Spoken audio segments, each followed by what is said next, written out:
Hello, and welcome to this part of the series of excerpts from a live webinar hosted by CPS in April 2020. These topics focus on supporting instructors new to online teaching and learning. We're pleased to have over 60 participants here with us and thrilled to have Corliss Thompson moderate the questions at the close of these sessions. Corliss? Yes. Any questions that came up in? We've had a lot of questions and also great discussion points. I want to just thank all of the presenters as well. And a lot of the comments came around this idea of student connectivity and working with students, student discussion. So I'd love to start the questions there. And so one of the questions that has come up is around this idea of synchronous conversations with students. And can we require synchronous conversations with students? So, Aaron, I don't know if you want to take that question. The word right now is no. We cannot require, nor can we grade based on synchronous participation. Because we have students in so many different locations and time zones, and if you have a meeting at 7:30 at night because it's convenient for 75% of your class, it's 3 o'clock in the morning in some other part of the world. So we cannot demand, expect, or even again grade on this idea of synchronous participation. That being said, there are many ways of engaging students, even if everything is asynchronous, to make sure that as an instructor you are reaching out, or at least offering to reach out to those students. If the time zone is very different for you, then maybe there's a time, on Saturday I could be on a call at 9:30 in the morning with the students who are in Asia, or whatever it is, kind of a situation. But right now the college is not mandating that you have to have some specific synchronous connection with students. And to clarify, people can have synchronous opportunities, but they can't require them, or students can't be penalized if they're not able to make that particular session. But we should try to mix it up in terms of timing to really make sure that as many students can participate as possible. So that question was from Sam John. Sam, I hope that got your question answered, but if not, definitely pop in and let us know. Well, the other thing is that if you're going to do synchronous, that you should record it so that those who cannot participate live can watch a recording of it, and that students who were live can rewatch it if they wish. Great. Some of the comments that came up are around student voice and really the importance of student voice. So Sarah, during your part of the conversation, I believe it was Britt Watwood that mentioned, hey, students can have a teaching presence as well. And Britt also mentioned a couple of different ways to really raise, I guess, the teaching presence or the student voice. So Sarah, I didn't know if you had thoughts about that, or Britt, if you wanted to pop on and mention something related to that. And Wendy also had mentioned something related to student voice. These were mostly comments, but it was an important idea on the chat. Yeah, absolutely. Thanks, Wendy and Britt. I think that is a really important piece to consider when you're thinking about teaching presence, that instruction and design and facilitation isn't always teacher-centered. In the same way in on-ground classes, when you design something, there's often opportunities that the students in your classroom are leaders in that teaching space, and sometimes they're in a collaborative collaborative teaching space. And so being sure that you, as you're creating these opportunities, whether it's through written opportunities, whether it's allowing students to create a video and post it, there's multiple ways that you can create those opportunities for students as well. Yeah, I think that was my biggest point. And I also just wanted to, some of these other tools that don't get mentioned much, like VoiceThread or even things where the students can just post screencast. It allows them to be heard and to hear each other. And particularly in these kind of weird times we're in, that can help build community as much as anything else. So appreciate you bringing that point up. Corliss, can I hop in for a second? This is Joan. Yep. So the presenters have been very careful, I think, to not talk about tools, because tools can be a rabbit hole that everybody falls into. But what I would like to do is point out our ATS Northeastern's ATS has phenomenal training, both individual one-on-one training, online training, virtual training. And I strongly encourage you, if you are thinking about any of the things that you want to do, and there are tools that you go out and you think about and you find, that you connect with ATS to become proficient in those tool uses, but that we're kind of not going to bog down in the actual tools right now, because God, we could talk for hours about tools. Great resources. Thank you, Joan. So another question came from Whitney Watkins, and I'm going to read it verbatim just to make sure I capture it. She says, Whitney says, can people share tips on how to manage long silence and or stares of 12 student videos during online discussions? I'm newer to teaching and have non-native English speaking students. Thank you. Thank you, Whitney, for raising that. Darren, I think you had a comment for that one. Yeah, one thing that I do, and again, this, it's just one example. There's probably other successful things that people have done as well. But when I communicate that, okay, this week our topic is about, X, or our guest speaker is going to come and talk with us Thursday night about X, Y, and Z, I make sure to communicate that to students, and I have a discussion board thread that is solely aligned to the lecture. And what I do is the KWL method. I use a PowerPoint. I create a poster. And essentially, I like my lectures on Thursday. And between Monday, Tuesday, and Wednesday, I ask the students 3 questions. What do you already know about this topic? What do you want to learn about this topic?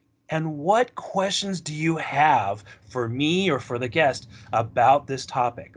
And they post that in the discussion boards by Wednesday night. Thursday, we have the lecture. And in the lecture, when I have those moments where, does anyone have a question? And you hear the chirp, chirp, chirp, like in the cartoons or whatever. I have all of these, I print them out usually because it's easier than going back and forth with screens.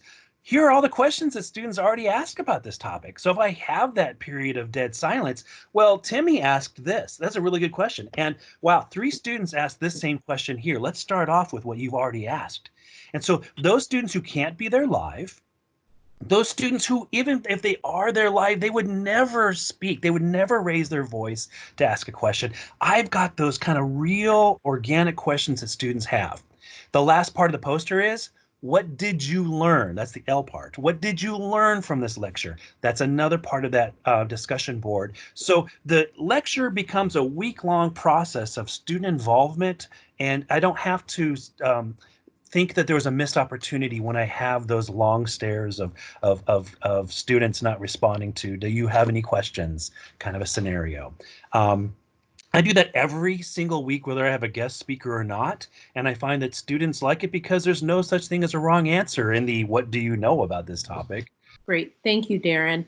There were a couple of questions that came up about mental health. I think that Kristen could speak to those. So one comment that was made from Ron Olson was that it'd be great to have some of the resources in terms of like the college or university resources embedded in the syllabus. And I know that the Canvas team is working on syllabus, the shells and things like that. So we definitely will do that as well. And then there were another question from, let's see, Sharon Roberts. By including well-being and self-care exchange with students, should there be a consistent inclusion of content in all online classes? So Kristen, I'm not sure if you got that question or not, but Sharon, if you wanted to pop on and share the question yourself or add more context, feel free to do so. Great. Well, thank you both for those questions and contributions. And absolutely, one thing that right now I'm working on with colleagues is to integrate more of these tools consistently within Canvas. And then we're also going to be rolling out a well-being resource repository through SharePoint for everyone, every educator in the Northeastern ecosystem. That again, it's just a go-to guide on what resources exist in our ecosystem. So what are the best referral strategies? It also includes things like a syllabi, like a language sample to use within our syllabi to communicate that we care for students and remind them of the resources. And it also has a host of meditation, self-care, lifestyle medicine types of strategies that will be made available. And that should be releasing sometime before June. And then also, we're really trying to, again, create that through line and make it easy for faculty to have those kinds of resources and language samples available. Great. Thank you, Kristen. Yeah. So there's another question here about preparing online materials from Dee, and I'm wondering if Sarah or Joan might be able to speak to this one about just the time difference. So preparing material for online classes versus in the classroom, what do you feel is the difference in time effort? That's a great question. I'll be curious to hear Joan's answer as well. Mine, I would say, is that it is a lot. I put a lot more front-loaded time into preparing for an online class. So when I'm teaching in person, I may prepare my lecture, group activities, whatever it is, for my 3 hours on a Thursday night. But I'm really reassessing week to week and kind of feeling things out with a student based on like a loose schedule of the course. When I teach an online class, from the moment that course goes live, I have the entire thing up so that I know exactly what I'm doing. Students know what they're doing, and they truly can be self-paced in their work. That's not to say that we don't check in with our students and make adjustments and all of those pieces, but I would just say that I don't know that I would comment on necessarily a differential in the actual hours, but it's certainly a differential on my end in terms of when I am putting that time in terms of preparation. I would tend to agree with Sarah as well, with the caveat that we are both teaching adult learners. And so for adult learners who are choosing online programs, that flexibility is really important, that they can kind of have a little bit of wiggle room. They can start working on papers a little bit earlier. I put a ton of work at the beginning because, like Sarah, I like to have my class completely ready to go right from the moment. I put in a ton of instructional design work in terms of creating the assignments, in terms of creating the instruction. And then the work shifts to, because it's important to me that my students feel like I am approachable and that they can ask me questions and that they can seek help. A ton of my work then shifts to more individual interactive types of work. It's recording videos to address common concerns that are coming up. It's shooting out emails saying, hey, don't forget to ask me if you have any questions so that I can reduce barriers to help seeking. It's saying, hey guys, we're halfway done with the class. Just want to make sure that you have your eyes on that paper that's due in week 10. And so it's building the teaching presence in simple ways that takes place during the quarter. And you're just doing a ton of work in advance. And I just want to point out, it's a little bit of a misnomer to say that you just set a class up once and it just runs. Just like an on-ground class, right? You set up your lectures and you know what you're going to talk about, but you're always constantly refining. The penalty for not being clear in an online class, if you're not clear about your writing prompt, is you get 25 individual emails from every one of your students. You feel that penalty in terms of the time it takes away from you in an online environment. Whereas in a regular class, a face-to-face class, somebody raises their hand and says, hey, I'm not sure how this worked, or I'm not sure what you mean by this in the assignment, and you can clarify to the whole class at once. So that time differential is there as well. You're doing a lot more individual clarification in an online course than you are in a face-to-face course. Great, thank you. So a couple more questions. I know we're almost out of time. So there was a question about reticence of students to participate and share their voice, especially for international students. Darren, I wondered if you had a brief response to that. This was Yvonne's question, since you work a lot with international students. And then I think Ori had a comment. Again, I think that with international students and with any students, you can have students who are verbal in class and you're going to have students who are not. And I think online, it's the same kind of scenario. But a lot of the previous questions, discussion about preparation, and it's like anticipating your reader's question. I find that being very specific in terms of the information I put out is important, but I also find that I was using worksheets like specific graphic organizers that I wanted students to fill out to help take notes, because I'm kind of, I was making assumptions in terms of the fact that they were taking notes, and they were able to get to, understand what is so important. But when I put a worksheet that looks like my presentation, it has a similar graphic or whatever, and I'm literally asking them to list the 5 things or to define the 3 things, it's very clear in terms of how I'm communicating what is important and what they need to be writing. And I was afraid that students were going to be like, oh, I don't like doing this. They all liked using the worksheets. They thought it was helpful to them to understand the key concepts that I was teaching. So one idea. Great. Thank you, Darren. I wanted to throw just one piece about international students, because I think for live sessions, it's very helpful to have breakouts where individuals could potentially be in a group where they can speak their same native language.